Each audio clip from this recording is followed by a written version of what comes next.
kayo po yung complainant. Nag-a-apply para maging fruit picker ang dating OFW na si Clem, di niya tunay na pangalan. Pero hindi raw siya makaalis-alis kahit nagbayad na ng placement fee at iba pang requirement.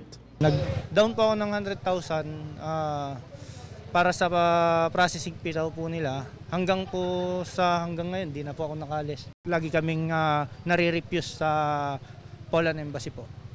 Sa mga dala naming papel na which is alam namin peke na pala yung mga ibang dokumento namin. Dito na isinumbong ni Clem ang Reliable Recruitment Corporation sa Department of Migrant Workers.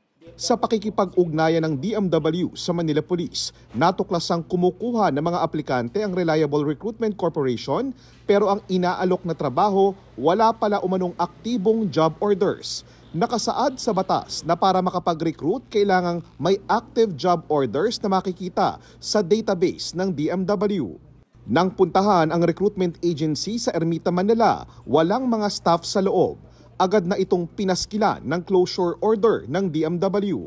Lumabas din sa investigasyon na may kakuntsaba umano itong travel agency.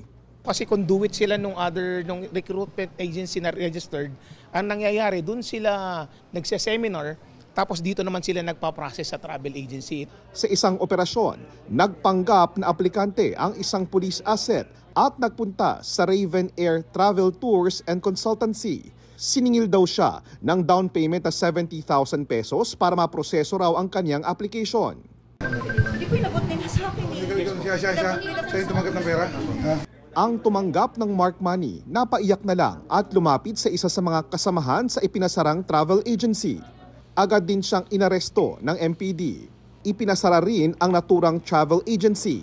May mga palipad na, may mga paalis na. At anong nakalagay sa envelope? Recruit for departure, no? Under process ang recruitment. Saan ka nakakita ng isang travel agency pwedeng mag-recruit at pwedeng magpaalis ng OFW?